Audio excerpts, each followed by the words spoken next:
हम राम के भक्त हैं और वो नाथूराम के भक्त हैं, जिनको पुलिस तलाश कर रही होगी।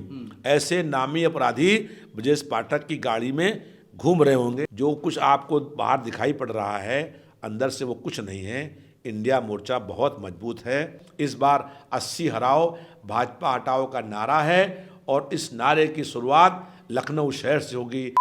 नमस्कार दोस्तों, भारत एक सोच देख रहे हैं आप। समाजवादी पार्टी ने अपनी पहली लिस्ट जारी कर दी है और 16 प्रत्याशियों के नाम सामने आ गए हैं। उसमें से एक नाम है लखनऊ सीट से रविदास मल्होत्रा जी का, जो कि हमारे साथ इस वक्त मौजूद हैं बातचीत करने के लिए। और खास बात यह है कि आज ही से विधानसभा का बजट सत्र का पहला दिन था और समाजवादी पार्टी ने बहुत जोर शोर से अपनी आवाज़ उठाई और बहुत हंगामा देखने को मिला। इन तमाम मुद्दों पर बातचीत करने के लिए रविदास जी खुद हमारे साथ मौजूद हैं। रविदास जी, बहुत स्वागत है आपका। रविदास जी, सबसे पहले तो आज के सत्र के बारे में हम बात करेंगे। खूब हंगामा हुआ है, आप लोगों ने बाहर भी हंगामा किया, अंदर भी हंगामा किया। क्या कहना चाह रहे हैं, क्या मैसेज देना चाह रहे हैं? पूरे प्रदेश की जनता बुरी तरह से परेशान है। महंगाई से हाहाकार मचा हुआ है। आटा, दाल, चावल, दूध, दही, पनीर पर टैक्स लगा दिया गया है। उसके साथ साथ भुखमरी है, गरीबी है, कानून व्यवस्था ध्वस्त हो गई है, अपराध में बेतहाशा वृद्धि हुई है, स्वास्थ्य सेवाएं ध्वस्त हो गई हैं। न किसी को दवा मिल रही है, न जांच हो रही है, न इलाज हो रहा है। कोई बहन और बेटी सुरक्षित नहीं है। थाने और तहसील जो है वो लूट के अड्डे बन गए हैं। प्रशासन जो है वो निरंकुश हो गया है और पूरे प्रदेश में जनता त्राही त्राही कर रही है। और भाजपा की सरकार जो विधानसभा में जनता के मुद्दे उठते हैं उसको भी सुनना नहीं चाहती है।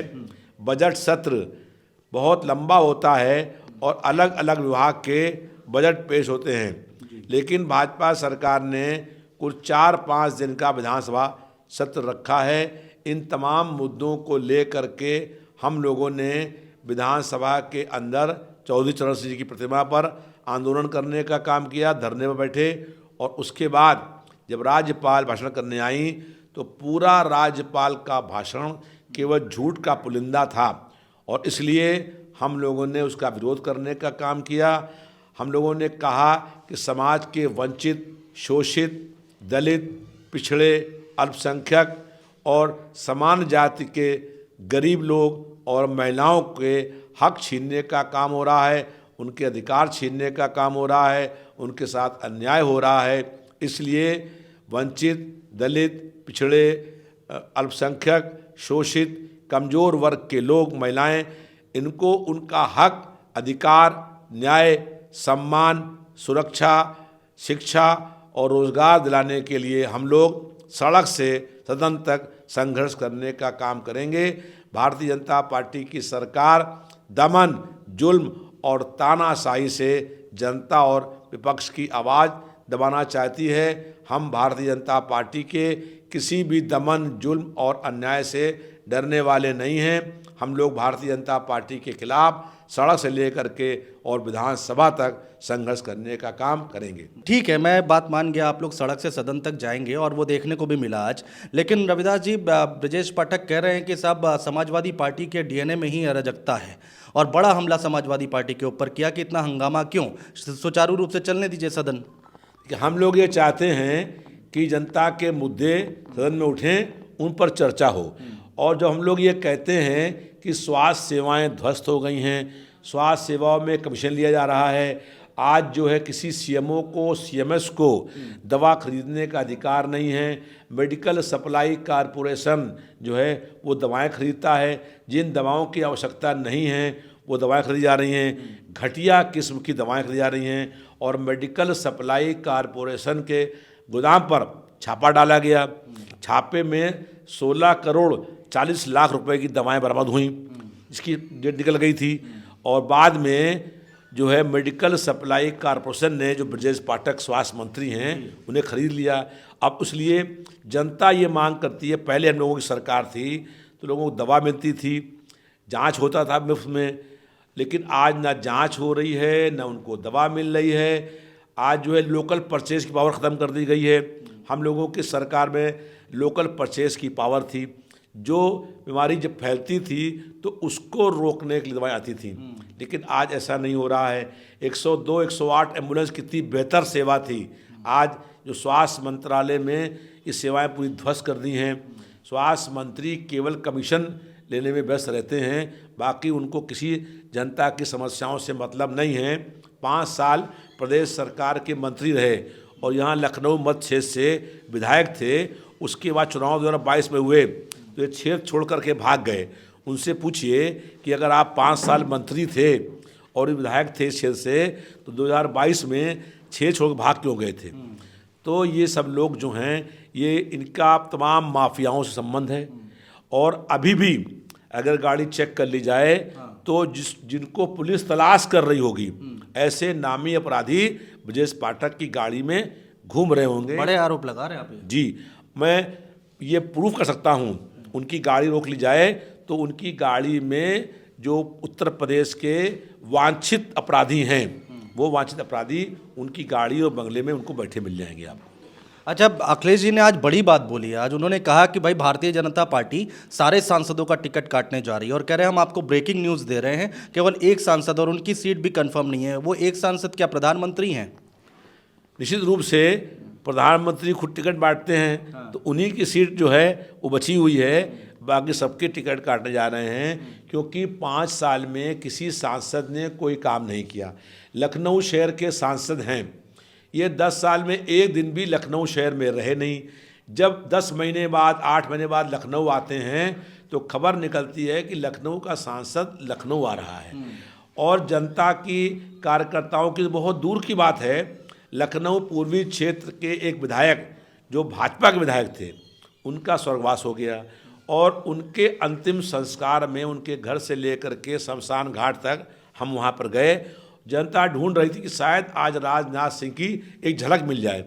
और अपने क्षेत्र के, अपनी पार्टी के विधायक की अंतिम संस्कार में जिसके पास आने का समय नहीं है, वो जनता की समस्याओं से उसका कोई मतलब नहीं है। उसके बाद लोगों ने कहा कि शायद तिरही जब होगी उसमें आएंगे। तिरही में लखनऊ शहर के भी 25,000 लोग वहाँ थे, हम वहाँ पर गए थे, लेकिन राजनाथ सिंह को वहाँ पर भी आने का समय नहीं था। तो इन्होंने जनता की समस्याओं के लिए कहीं कोई काम नहीं किया है, न किसी के दुख में न किसी के कष्ट में कभी शामिल हुए हैं। इसलिए भाजपा को मालूम हो गया है कि सब सांसद उनके अब की चुनाव में हार रहे हैं। अगर जिसको टिकट मिलेगा वो सब हारेंगे। टिकट कटने के बाद वो सोच रहे हैं शायद जीत जाएं, लेकिन वो भी नहीं होने वाला है। इस बार 80 हराओ, भाजपा हटाओ का नारा है और इस नारे की शुरुआत लखनऊ शहर से होगी, जहां भारतीय जनता पार्टी को हराने का हम लोग काम करेंगे। पहली लिस्ट में आपका नाम है लखनऊ से और राजनाथ सिंह आपके सामने ताल ठोकते हुए दिखाई देंगे। कितनी टफ फाइट देख रहे हैं इसको? देखिए, हम लोगों ने 49-50 साल संघर्ष किया है। आज से 50 साल पहले मैं KKC डिग्री कॉलेज का छात्र संघ का उपाध्यक्ष था। उसके बाद संपूर्ण क्रांति का आंदोलन चला और हम आपातकाल में 20 महीने लगातार जेल के अंदर बंद रहे। और उसके बाद जो है 49 सालों में 250 बार जेल गए हैं। जहाँ भी कभी जुल्म हुआ है, अत्याचार हुआ है, अन्याय हुआ है, हम लोगों ने वहाँ पहुँच के जुल्म के खिलाफ संघर्ष करने का काम किया है। जनता के मुद्दों और जन समस्याओं को लेकर के हम लोग 250 बार जेल में गए हैं। लखनऊ की जनता ने हर चौराहे के ऊपर हमको संघर्ष दिखा है। हर चौराहे पर हम लोगों का खून बहा है, हम लोग गिरफ्तार हुए हैं, जेल में गए हैं। इसलिए जनता का प्यार, समर्थन और आशीर्वाद हम लोगों को मिल रहा है और इसी दम से हम लोग चुनाव हराने का काम करेंगे। इंडिया गठबंधन की क्या स्थिति है सर, ये भी थोड़ा क्लियर कीजिए, क्योंकि जनता जानना चाहती है। कह रहे हैं कि भाई जो यूपी कैडर है कांग्रेस पार्टी का, वो संतुष्ट नहीं है 11 सीटों से। देखिए, कांग्रेस पार्टी के नेता राहुल गांधी और समाजवादी पार्टी के राष्ट्रीय अध्यक्ष अखिलेश यादव जी के बीच वार्ता चल रही है। बहुत जल्दी ही सब कुछ ठीक हो जाएगा। जो कुछ आपको बाहर दिखाई पड़ रहा है, अंदर से वो कुछ नहीं है। इंडिया मोर्चा बहुत मजबूत है और 2024 में इंडिया की सरकार बनना तय हो गया है। एक आखिरी सवाल, भारतीय जनता पार्टी कह रही है भाई हम राम मंदिर और राम मंदिर का मुद्दा लेकर आगे चल रही है, वो जिस तरह से पूरे देश में माहौल बनाने की और एक संदेश देने की कोशिश की है, उसकी काट कैसे निकाल रही है समाजवादी पार्टी?